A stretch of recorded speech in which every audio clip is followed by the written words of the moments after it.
So we have come to the next part of the mindfulness for young adults session. Actually, these days we are discussing KhaggaVisana Sutta, which is talking about Pacceka Buddhas. Actually, this is an explanation given by the commentary, but it is not unique to Pacceka Buddhas, but even the Samma Sambuddhas and his followers, that's the Sangha members, also could have the same kind of attitude, same kind of approach, and whoever leading the path may time to time may have these qualities developed in oneself. But anyway, the commentary mentions that each verse is a kind of an explanation, kind of an udana, sort of happy utterance by a Pacceka Buddha once he attained Pacceka Buddhahood. Now, actually, this discourse was preached by the Buddha to Venerable Ananda, and this sutta actually contains many verses, and each verse is connected with the attainment of a Pacceka Buddha. So therefore, there's a beautiful story behind, and after that there is a verse uttered by the Pacceka Buddha, and then the explanation from which actually we can learn a lot. Now we went through a couple of verses already, and now we have come to the 42nd verse. Actually it starts from 35 because the Sutta Nipata start from Uraga Sutta and going on. Now we are actually in the KhaggaVisana Sutta. We started from there. So the first verse starts from number 35, and now we are in number 42. So here actually this also related to a particular Bodhisattva, actually a Pacceka Bodhisattva, how he became Pacceka Buddhahood. So if we go to the story behind the verse, it's also an interesting one. So during the Blessed One Kassapa, there were 5 Pacceka Bodhisattvas who were living under the Buddha Kassapa.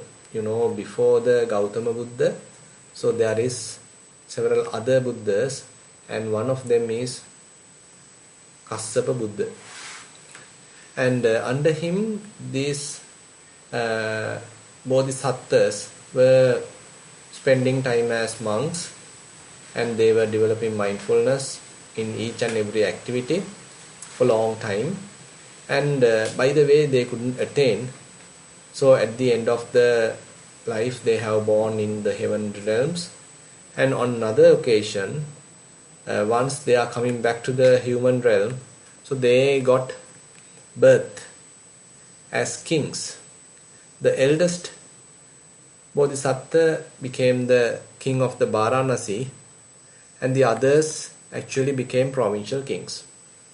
So what happened was, the provincial kings, those are 4 provincial kings, and as they are maturing and they actually got some understanding through their own, and they attain Pacceka Buddhahood. And after some time, they are spending time in seclusion, and they check what is the reason for us to became Pacceka Buddhahood, and who else were with us fulfilling these requirements, parami. And then they understood there is another one who actually was the eldest among ourselves. Where is he now? Now they are actually reflecting. It's a kind of a gratitude that they felt, and as a result, so they were searching who is the other person who has helped us during the sasana of the Kassapa Buddha, and where is he now? And they recognize, okay, this person has now born as the king of the Varanasi, and he is actually leading the kingship. He is not yet become a Pacceka Buddha. He couldn't attain any sort of supramundane level, so he is simply enjoying the senses. So these Pacceka Buddhas, 4 Pacceka Buddhas understood that. So now they want to arouse some urgency in this person's mind, the Varanasi king's mind. Actually, at that time, he was, this particular king, the king of the Varanasi, has become somewhat frightened through the dreams. So he has went through some nightmares, and as a result, he was somewhat afraid, feared. And what happened was, he has mentioned that to one of his advisors. The advisor is a cunning person, and he felt, rather than I am consoling this king, I better use this opportunity to earn some more money. So this is a cunning advisor, and who is now trying to mislead the king. So he is a Brahmin, and he told the king, now you are in a bad situation, there is a unfortunate situation going to happen. You can do a huge yaga, kind of a ritual, in order to overcome this situation. There are in the Brahmin religion, so they do various sacrifices, and as a result, what happened was, he asked the king to collect a lot of animals, thousands of goats, thousands of cattle, thousands of hens.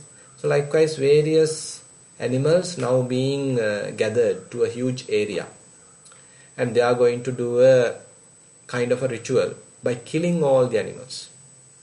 Now, at the same time, the Pacceka Buddhas, the four of them, who were actually searching the king's situation, and they understood now this king is going to do a really bad thing. He is going to kill thousands of animals, and that is quite detrimental to him. So if he conduct this, he is in a danger. He won't be able to attain Pacceka Buddhahood. So we should go and inform the king. We should take him to the correct direction as soon as possible. So it's a kind of gratitude and helping hand, sympathetic attitude these Pacceka Buddhas are having towards the king now. So they now went to the king, and now they are sitting and approaching in the king's garden.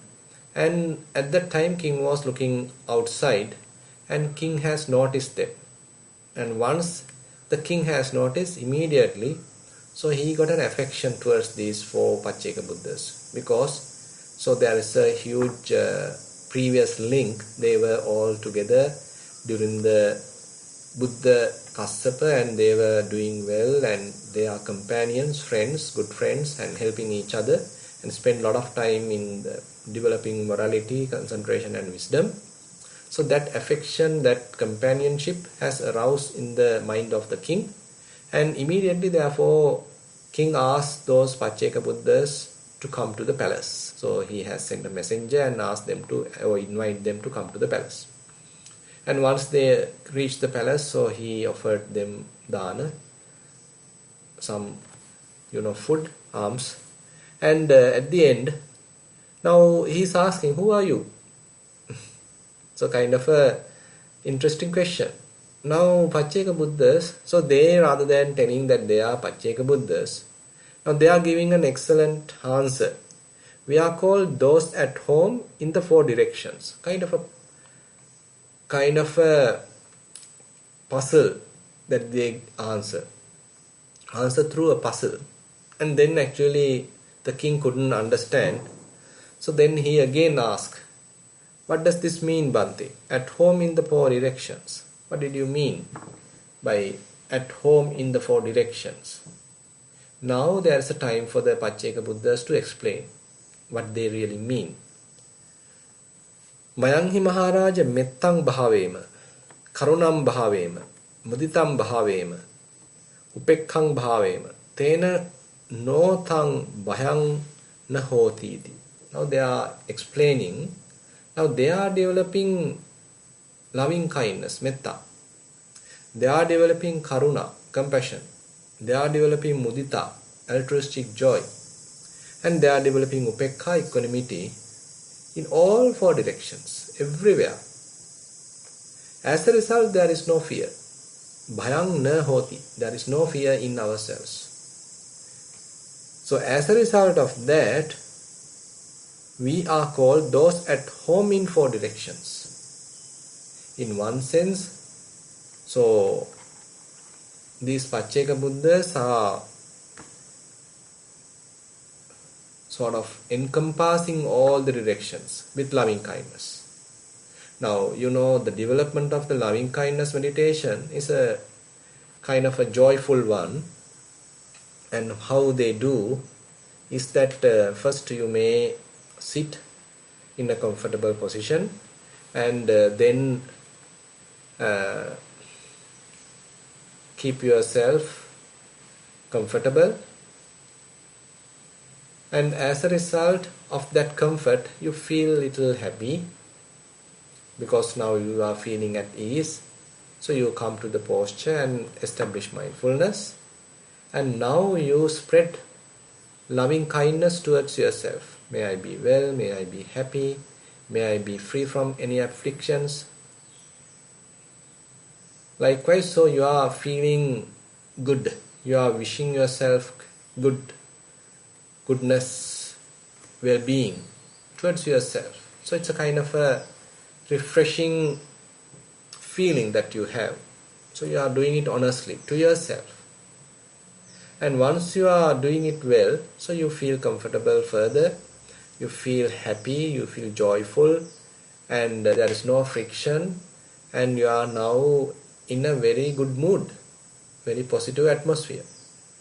And once you are successful, then what you do is you select one of your maybe teacher, someone who you are respecting, and you are assuming that he is in front of you. He is also in a quite good mood, and now you wish him also, may he be well, may he be happy, may he be free from enmity, may he be well and happy. So likewise, so you are wishing him also well-being. Now you are doing again and again to him. Assume that you are able to reach to the same level as you have towards yourself. Now you have loving kindness towards this respectful person at the same level. Now you can take few more of the same category, and maybe you can now take maybe your mother, father, whoever you are further respecting, and maybe your friends. So likewise, now you are spreading more and more, and then later you can take some neutral people as well, whom you have seen in the bus, whom you have not much known. So likewise, you don't have any affection or any kind of resentment, rather you have some equanimity towards them. So even for them, now you can develop loving kindness. And now you can even consider your enemies. If you have certain people that you don't like much, even for them you are now spreading metta, loving kindness. Now likewise, now you are sort of developing this loving kindness practice. Now as you are succeeding, being successful in this situation, now you actually can expand your mind. Now there is no any kind of a category, rather all beings in front of me, or all beings in the front direction, may all be well, all be happy, all be free from any afflictions, may all be well and happy. So now you are spreading metta to all the beings in front of you, in the front direction, the whole direction. Similarly, you do it for the right direction, your right hand direction. May all the beings in the right hand direction be well and happy. May they be free from any afflictions. Similarly, you are spreading metta, loving kindness, to your behind direction. May all the beings in the rear direction, may all be well and happy, be free from afflictions, and may they well and happy. May all the beings in the left direction, now we are spreading further to the left direction, and to the upper direction, may all the beings in the upper direction be well and happy. May all beings in the lower direction, may they also be well and happy. Now you are in a way getting all the types of directions. As a result, your mind has become fairly expanded It is not narrow. So typically our mind is quite narrow. We are only considering ourselves, quite selfish, and maybe only our loved ones, not no one else. So we wish happiness only for our members of the family, not anyone else. So we are quite restricted. We have very limited scope in our mind, quite narrow mind. But with the loving kindness practice, so we are expanding our limits. So the mind becomes limitless, free from any limitation, free from any kind of categorization, free from any race, religion, groups, caste, no such distinction at all. So now you have kind of a all-encompassing kind of loving kindness. The whole universe now you can spread my loving kindness. So likewise, now your mind is quite enlarged, expanded. You are appearing like a source of loving kindness. So your loving kindness is spread all around the universe. So your mind is now fully expanded, unlimited. Now, and then the same approach can be taken if you are developing what you call the mudita, altruistic joy. The same approach. So altruistic joy means that say when you see someone's joy, or when someone's happiness, or someone's comfort, or someone's wealth, typically we get jealousy, we become envious. But the opposite is what we need to develop. So instead of feeling envious or jealous, so you can be happy of someone else's success. So this is also a sublime abiding, Brahma Vihara. So therefore Buddha recommends so this altruistic joy, mudita practice. Similarly, if someone is not in a good position, so you feel empathetic, you feel compassionate, and so this compassion is also another very good skill that one can develop. The same approach. Say you are being compassionate to yourself, and you have that compassionate feeling, and then you are spreading that to someone else, a group of people, the group of people in the whole country, whole universe. So likewise now you are spreading compassion all around directions, all the directions, to all the universe, entire universe. Similarly the equanimity. So the equanimity, upekha. So you can take the same approach. You can become equanimous to yourself, and you can understand, okay, so this body and the mind are subjected to various causes and conditions, and it is subjected to various karmic relations, influences. So I can simply have to be equanimous. So you give prominence to this equanimity. So you are developing equanimity. So likewise you can develop equanimity towards all other beings, to the beings who are in the front, to the beings onto your left, onto your right, to the beings onto your behind direction, onto your left, upper, lower. So likewise you are somewhat expanding equanimity to all the directions. So likewise these four Brahma Viharas, divine abodes or divine abidings, can be developed, and this is really say beautiful practices. So Buddha also has recommended that, and one can, if one is able to achieve this sort of very high level of loving kindness, you can actually use that base as a vipassana practice. That is also another side side benefit that we can take. So rather than simply dwelling in this beautiful, blissful state of these Brahma Viharas, once you have reached very expanded level of the mind, So you can use that as a reference, as a base for your vipassana practice. That is also possible. Now in the verse, so there are a few things that we can pay our attention. Chatuddiso appatigocha hoti. Now this is the verse that the Pacceka Buddhas were uttering to the king, Varanasi. And so they are telling Chatuddiso appatigocha hoti. At home in the four directions. So they have no patiga, no any resentment, resistance, anger in any direction. So they are completely boundless. So their minds are completely boundless, no restriction. So all the four directions, therefore, the mind is filled with loving kindness, compassion, equanimity, and all those kinds of Brahma viharas. Santussamano itari itarena. That's another very beautiful, very interesting quality mentioned. Santussamano itari itarena. Contented with anything whatsoever.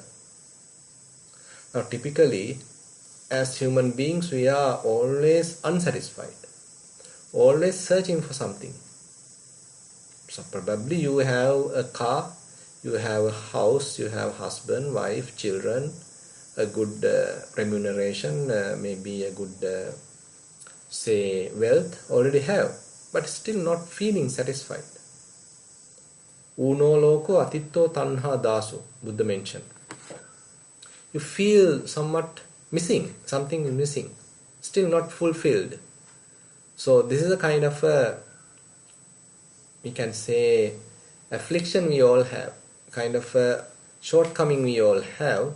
Even though we have everything, still we don't feel happy. We don't feel contented. We don't feel fulfilled. Still searching for something else.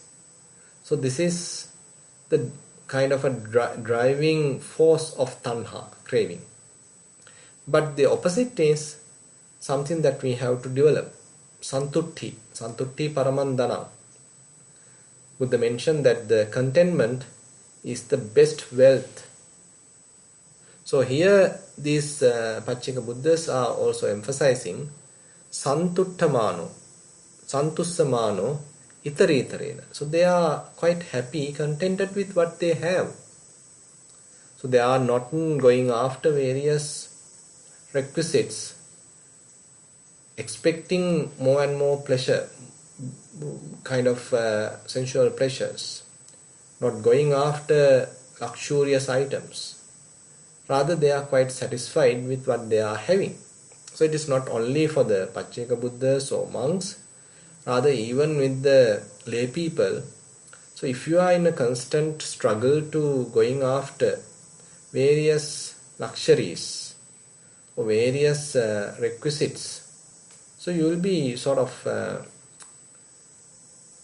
restless and you will be always stressed because nothing is fulfilled. So you are still going on and on, searching this and that. Mind is never satisfied. Your children never satisfied, wife never satisfied, husband never satisfied, you yourself not satisfied. So never going to satisfy. But the opposite, the contentment, shows us an alternative path where I assume that you have something already gained and you feel happy about it. And you recognize, I have gained this, accumulated this with proper means. And therefore you feel happy, you feel contented. So you have spent time, you have spent your own energy, and you put forth a lot of your effort. As a result, you are able to gain some, say, wealth. And with that you feel happy, atti sukha. You are feeling happy because you have something now. You have earned something with your effort. It is not something that you have stolen. Rather, with your effort, that you have earned something. With that you are happy and contented. So this contentment, therefore, is something Buddha recommended. Santutti paramandanam. The contentment is the supreme wealth. Contented with anything whatsoever. Enduring obstacles. Now, enduring obstacles is one part of our life. So you can't have a completely, say, positive life, or what you can say, only a life with the ups, or only a life with only the goodness as human beings, as all the beings. So we have to go through the ups and downs of the life, so vicissitudes of the life. So it is inevitable, gain and loss, or the profit and the loss, and the happiness and unhappiness, and maybe the fame and the loss, or fame and ill fame, praise and the blame. So these are inevitable to everyone's life, even to the Buddha, even to the Arahants. This is common. So we as human beings, therefore, we have to endure these situations. So on top of this, there are various other obstacles. So we have various threats. We have to be patient with various illnesses, and time to time there are various natural disasters, pandemics, and likewise there are many challenges in our lives. So therefore Buddha mentioned enduring obstacles. So enduring obstacles is in a way is the way for us to develop our strength. So if we are able to face these challenges, these obstacles, as a result we are strengthening ourselves. We are spiritually becoming mature, and we get a lot of opportunities to recognize ourselves and to develop endurance in ourselves, patience in ourselves, and we are able to learn from the obstacles. So therefore we can't reject the obstacles. They are coming on our way, they are inevitable, and once they approach, so we have to handle them properly. And then fearless, so you are not afraid of those obstacles. So this is actually how to happen in our lives. So you can't always run away from challenges. You have to take certain challenges. It is not that you are going and asking for challenges. Rather, there are certain situations that you can't stop it. You can't avoid it. They are coming on your way. And you understood, I am the one now going to handle it. No one else is there. Now I have to go through it. So you have to take it. And you have to face it properly, successfully. So that strengthens our mind. That strengthens ourselves spiritually. So therefore Buddha mentioned not being afraid of these challenges and successfully facing them. And in order to do that, then the last statement say, one should live alone like a rhinoceros horn. So this doesn't in a way say that in order to fulfill all these things that you have to be alone. But the theme of the sutta is a rhinoceros horn, where the emphasis is on the seclusion, solitude. And when one is maintaining a solitary life, so the achievement of these goals could be comparatively easy. And on the other hand, there are other ways that we can look at it. Till you are dependent on others, and you are always asking help from the others, and always wanting others to help you, and you feel sort of inferior, and you always underestimate yourself. I can't do it. He has to help me. He has to show me the path. So he has to give me money. We are a poor country. Others are rich countries. They have to come and help us. We are third world. They are the first world. So we have this defeated mentality. So till we have this defeated mentality, then we can't become strong. So in order to become strong, so we have to have some sort of a self-sufficiency, and that is in the country sense. But on the other hand, in the personal sense, there also, if we want to be strong, then we don't need to go after everyone. probably if there are Kalyana Mittas, we can go approach them for their guidance. So once we have some good guidance, so we have to become our own saviors. We have to become our own protectors. And Buddha also mentioned that he is simply a person who is showing us the path. He can't lead the path for ourselves on behalf of us. Rather, he can simply show the path. So we ourselves individually have the responsibility to traverse in the path, to direct or lead the path. So therefore, always the responsibility has given to oneself. Now, if you want to become strong, so you have to be independent. And when you are independent, you have to face a lot of challenges. You can't ask others to come and help every time. You have to take correct decisions. And sometimes they can go wrong. So that is where how we are maturing in a way.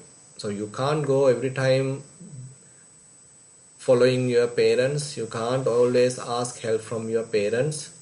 You can't always ask help from your husband, wife. You can't always ask help from your friends, teachers. So you yourself have to become a strong person. How to do it?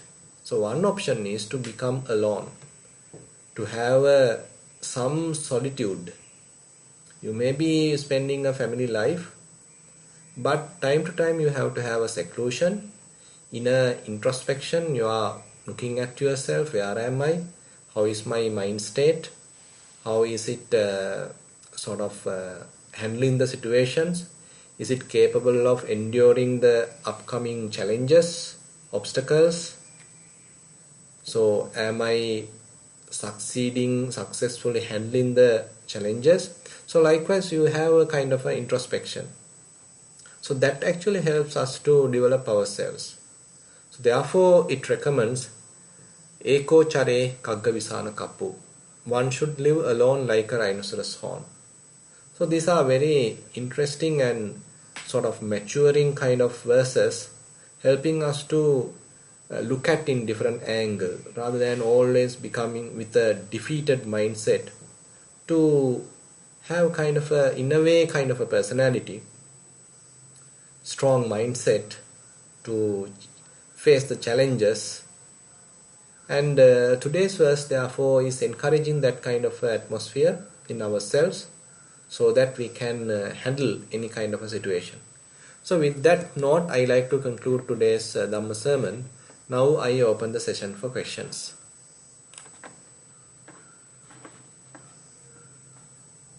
I'm sorry about that. There's currently 6 questions. Just a small announcement. There was a question about the recording for last Sunday, so that was the 11th. We haven't sent that recording yet to Bante, so we'll do that with this week's recording, so that'll be up on the website very soon. Question number 1 of 6. It's about mindfulness and day-to-day activities. Dear Venerable Bante, this is in regards to my day-to-day practice of mindfulness in other activity. I noticed myself being anxious. My body is uncomfortable and I tend to be stiff. This I noticed when I was seated and I was typing on the computer or calling someone on the phone or even just sitting down. I cannot find the reason why I am feeling anxious. It is an uneasiness feeling. Can you please help me? Much merits. That's the end of the question. Uneasiness. There could be various reasons. Actually, you have to reflect on yourself. It's difficult to predict exactly what is the exact reason. So there may be certain family issues. There may be certain issues coming through your, say, friends. Maybe the problems in your office environment. So likewise, there are many reasons for our kind of unrest arising in ourselves. And again, I think that some of you are already going through a lockdown, so those also matters, because those are the environmental reasons. So we are not allowed to move freely. So that also actually give a kind of a restriction to our mind. So we feel sort of burdened restricted, constrained. So therefore we can't freely move. So that represent kind of an unrest in the mind. Little bit of stressful situation or tension in the mind. So therefore you have to check exactly what are the exact reasons. And on the other hand, you can, if possible, if you have a garden, you can go to the garden and have a kind of a chair there and simply sit there and try to look at the environment, open up yourself, and probably you can listen to some soft musics which you like. So likewise, you have to have a little bit of openness, a little bit of joy in this kind of situation, because if you are watching too much television, watching the news again and again, and always talking about the pandemic, talking about the lockdown, talking about the bad situation, then definitely you are going to end up with depression. So instead of that, so try to see the positive side. Otherwise, it's difficult. Yeah. So even yesterday, Bhante Dhammajiva also mentioned during the training that Pollyanna, the story behind the Pollyanna book. So even that she is quite a young and helpless little girl, so he actually started to look at the life more positively, trying to be glad at all circumstances. So this is something that we can actually learn. So this is something that we have to develop in a way. Yeah. Question number 2 of 7. Mindful sitting. Dear Venerable Bhante, previously, a few months ago, I have touched upon stillness, and now automatically I go to that. Although I still use a bit of breath as anchoring if needed from time to time. When I wrote that report, the answer I received was just let things happen and watch. Now I notice that some days I spend hours in stillness, not in sitting or walking, just sitting on the sofa. Recently I wanted to go for a sitting, and I did for 1 hour, and I felt like I'm restricting my mind. I felt a relief after I got up after 1 hour and felt relaxed because I got off from the sitting. Dear Venerable Bhante, would you please be able to help me here? What's the fine line between letting things be and then still continue according to a timetable? From a mind perspective, when one has gone to an autopilot, how should practice be structured? I mean mentally. Much appreciation and merits. With metta, that's the end of the question. Yeah, I think this is something that we have to balance in a way where it's difficult to stick to a schedule now. Sticking to a schedule is in a way kind of you are restricting yourself, and you are kind of trying yourself to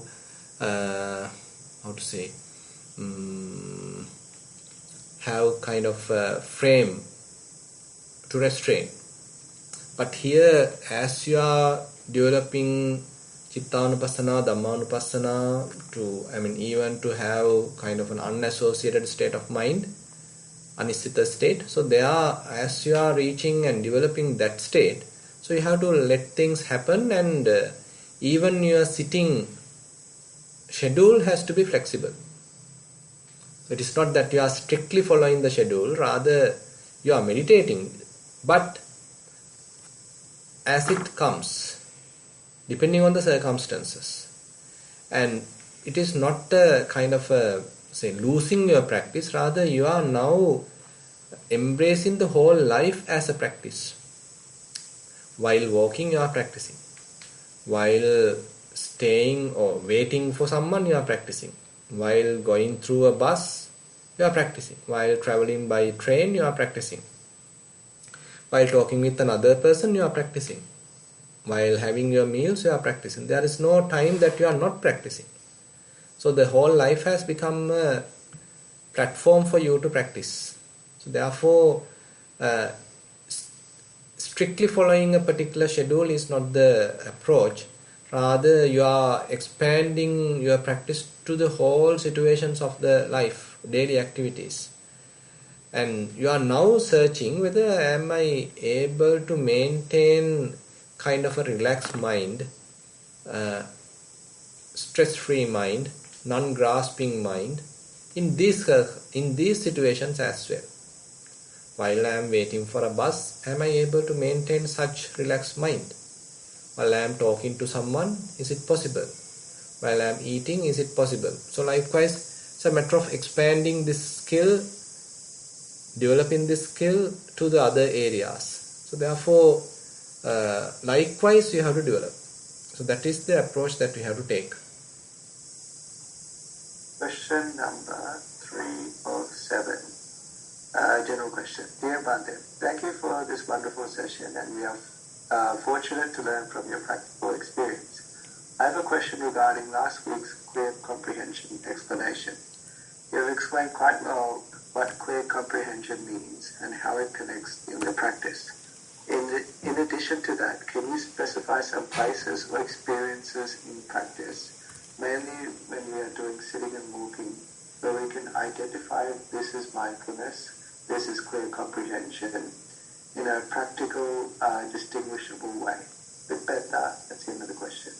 Yeah, establishing mindfulness, we can say now your mind is not shifted to the past or the future, rather it is well established in the present moment. So your mind is well focused, established, and not wavering, and it's in the present moment. So that we can safely say now the mindfulness has established. Now mindfulness has established onto something, so at the earlier stages. So that something, what we call the phenomena, the primary object, has to be investigated. Now this investigation is where we are talking as the clear comprehension. So assume that your mindfulness has established onto the breath. Now we are examining the breath. So what are the aspects of the breath? Is it long? Is it short? Is it warm? Is it cool? From which nostril it is going in, out? And what are the element characteristics in this breath? Or is it the same breath, or a single breath, or is a group of small breaths? So likewise, you do a very close examination into the breath. So this is where the clear comprehension working out. So this is a distinction you can say between the mindfulness and clear comprehension. But anyway, so both aspects are growing. So don't expect that mindfulness is only the level of being in the present, but it also has certain other evolvement. It also evolving into various other directions. Similarly, the clear comprehension also evolving further to various directions. So mindfulness is developing, as you know, in the 37 Bodhipakya Dhammas. So it starts with Kaya-nupassana, then say going to Vedana-nupassana, then to Chitta-nupassana, then to Dhamma-nupassana. Say then as a faculty, Indriya, Sati Indriya, then as a Bala, as a power, and then as a Bojjhanga, Sati Sambojjhanga, and then as a path factor, Samma Sati. So likewise it's a kind of a growing factor. Similarly the Panya. So we may start with clear comprehension, knowing about the phenomena, and it may also grow. And it growing may be like, say you are having clear understanding about the, say, elements and knowing their individual characteristics, and then say understanding their universal behavior, the universal characteristics, impermanence, unsatisfactoriness and non-self characteristics, and using which you are developing further insights. So likewise the wisdom is also growing. So these, therefore, even though we distinct between mindfulness and clear comprehension, so we can give a definition only at that level. But both skills are growing skills, expanding skills. Yeah. Question number 4 of 7, mindful walking. Venerable Sir, I find that the walking mindfulness practice is very useful in working from home and lockdown situations. From your earlier guidance, I recall the best arrangement is to find 25 to 30 steps, straight walking path, having sand or grass.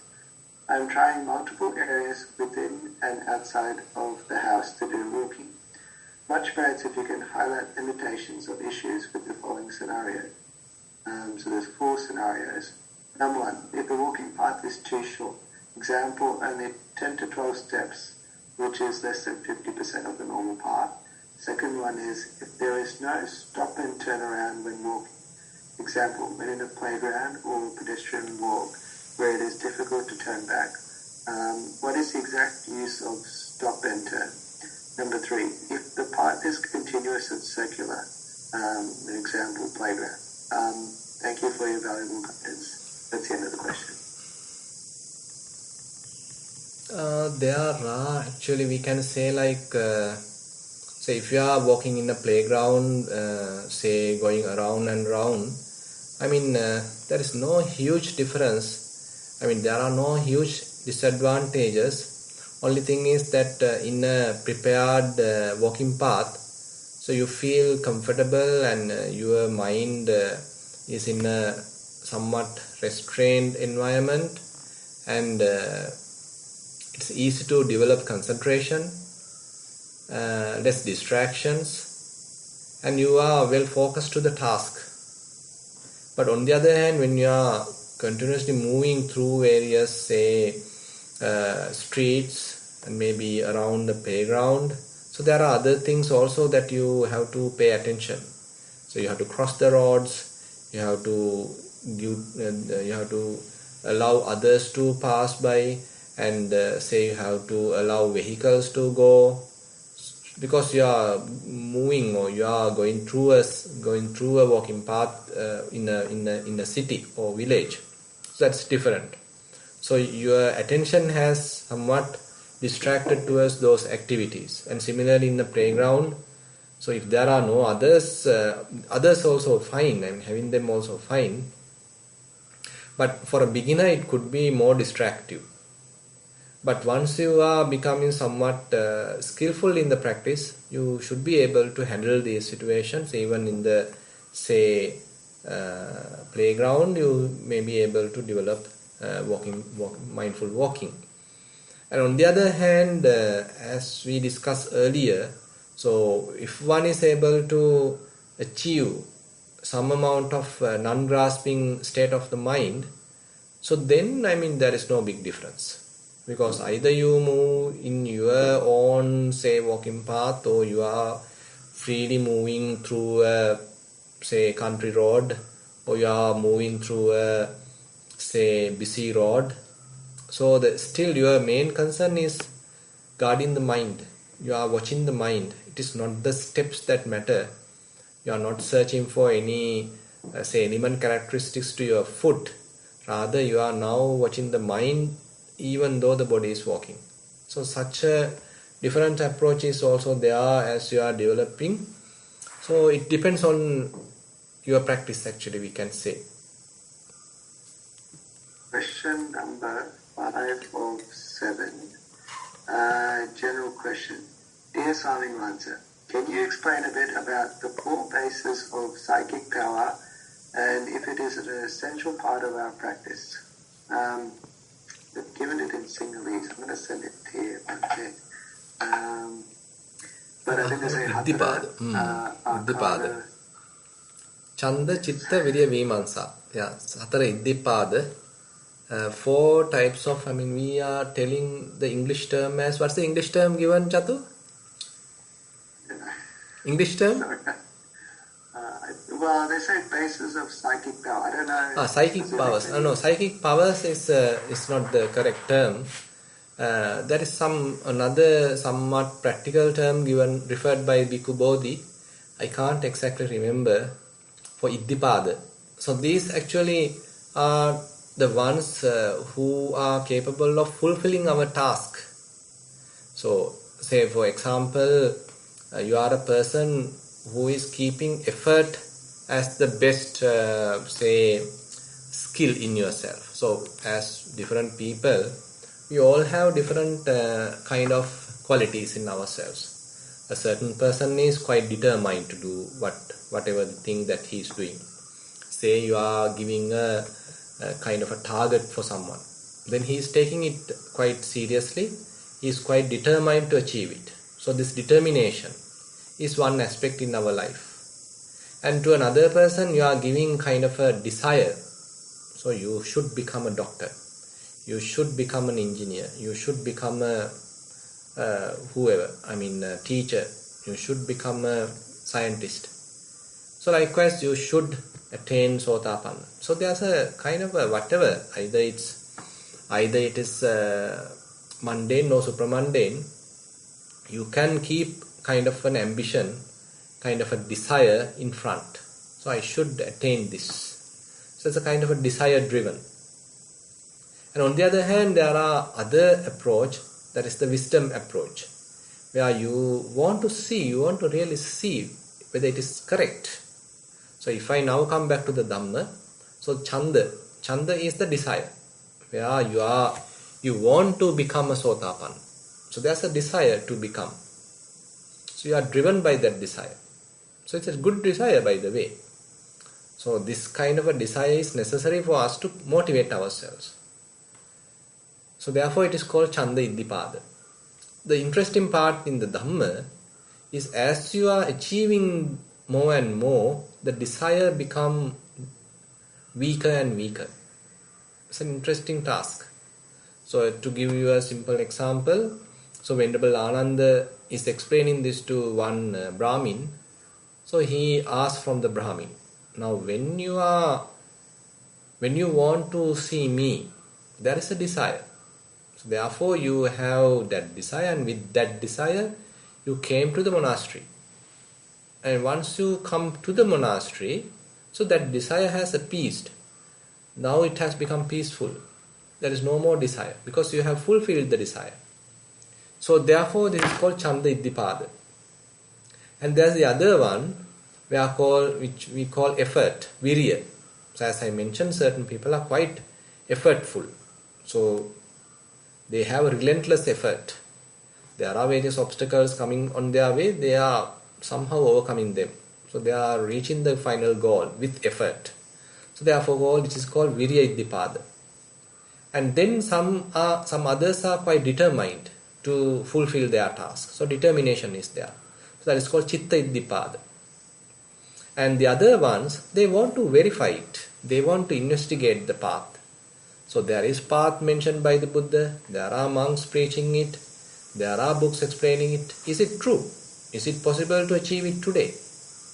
Is it valid today? Is it really true? Now you want to investigate. So this is the wisdom approach. The Panya or Vimansa Iddipada.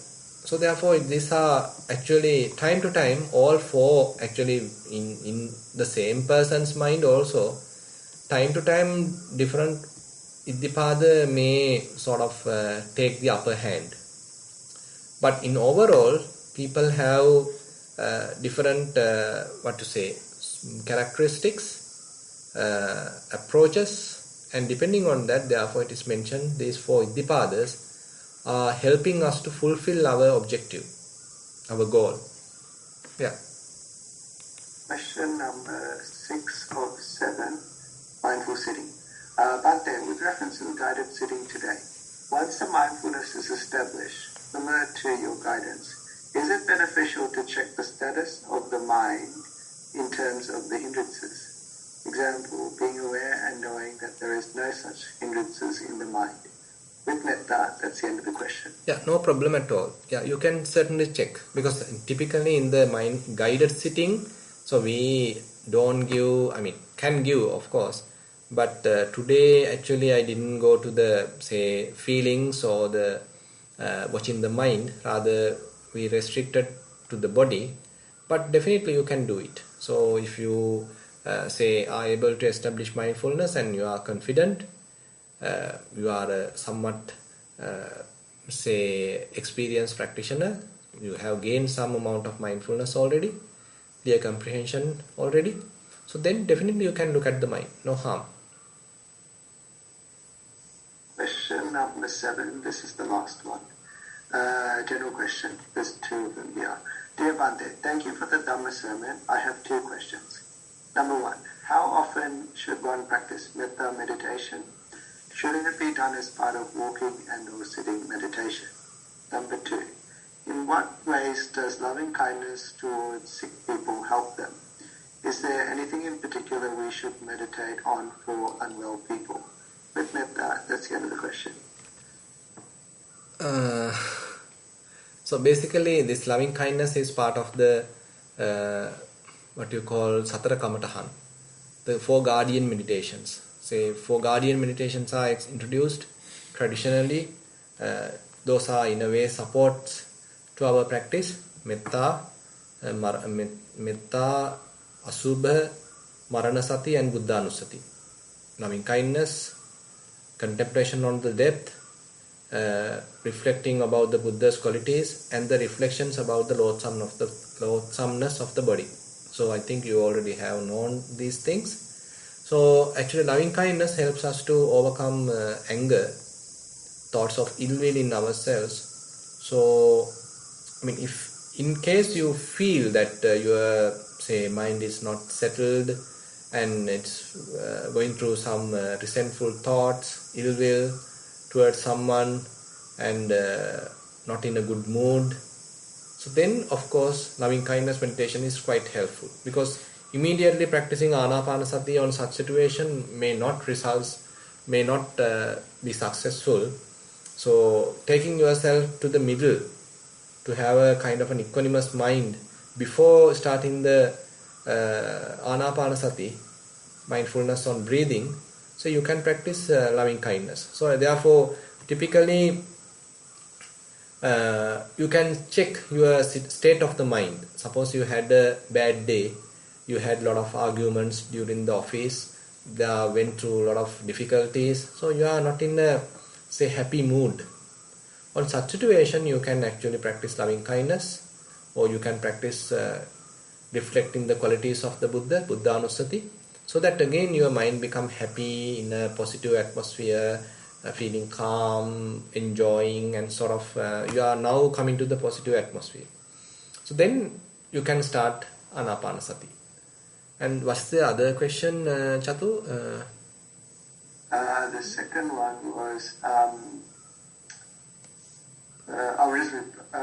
in what ways does loving kindness towards sick people help them? Is there anything in particular we should meditate on for unwell people? Yeah.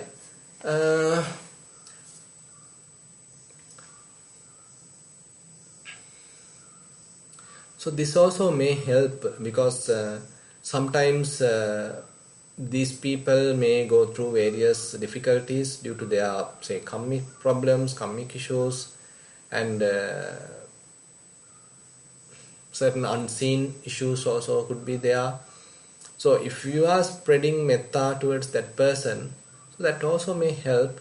Actually first it helps you, because you are developing kindness, you are developing compassion, you are developing loving kindness in yourself, so you are the ones most benefited. And on the other hand, the other person also may feel sort of a good vibrations of your heart. So it is difficult to explain in a way how exactly this happens, but I have seen certain videos, scientific videos. Now actually certain scientists are also telling, so when you meditate and when you are sort of spreading loving kindness, etc., so this is a kind of a certain good vibrations, good vibes that is spreading from your heart, from yourself. And the other people are also the same. I mean, they also have either good vibes or negative vibrations. So now if you are spreading more and more positive vibrations, so that actually may have a healing effect on the other person. And therefore they even advise not to have kind of a negative attitude even of another person, because you are now assume that someone is approaching you and you have some negative attitude towards him.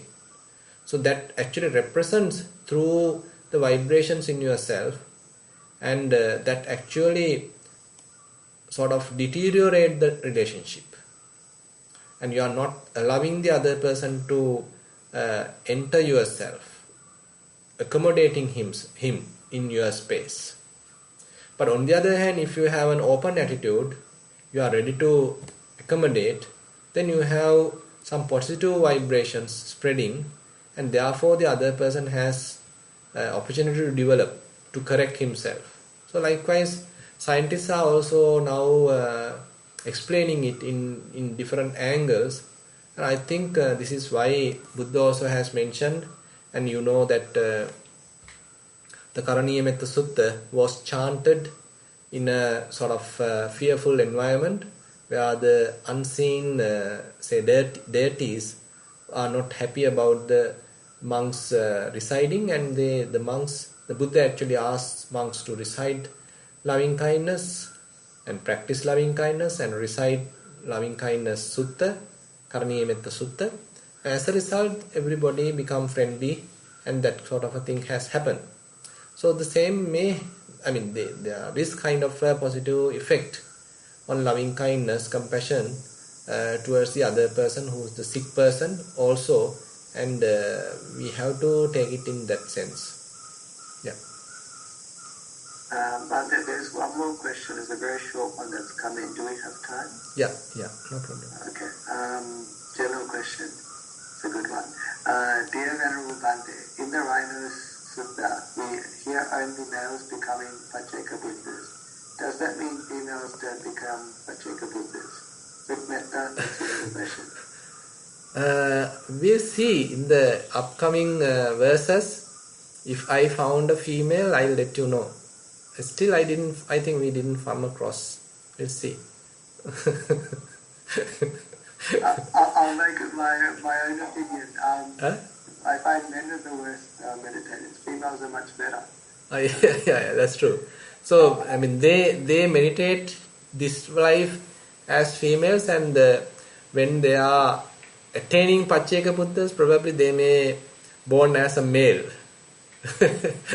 So that is, on the other hand, sometimes actually we don't see the big picture, and we only consider this life, and it's kind of a transformations also can happen, and we don't need to take these things too serious, that I am a male, I am a female. So these are in a way restrictions that we are putting on, and we are identifying with. And when you are practicing Dhamma, so these restrictions, these conventional terms have to disappear. You don't need to feel that I am a female, so there are no Pacceka Buddhas who have attained female, being female who accomplish Pacceka Buddhahood. So this kind of way of thinking is not necessary as you are practicing Dhamma, because once you are developing Vipassana, so the Dhamma is common to everyone. It doesn't have any gender difference. So when you are feeling, assume that the impermanence through your practice, if you are a male or female, is the same impermanence that you are experiencing. If you are experiencing emptiness, the same emptiness. There is no difference as female emptiness or male emptiness. It's the same emptiness. So therefore, these distinctions are only conventional. We don't need to take those seriously. With that, I'd like to end the program. We've gone over time. First of all, I'd like to thank Bhante and Pastor Merits for giving up valuable time and guidance for this program. Also to the people seen and unseen, working to help run this program and also participating. And lastly, to all the people on the call, because without you, there will be no program. So with that, I'd like to end it. Thero Vanaya. Yeah, Thero Vanaya. Sukhi hotu.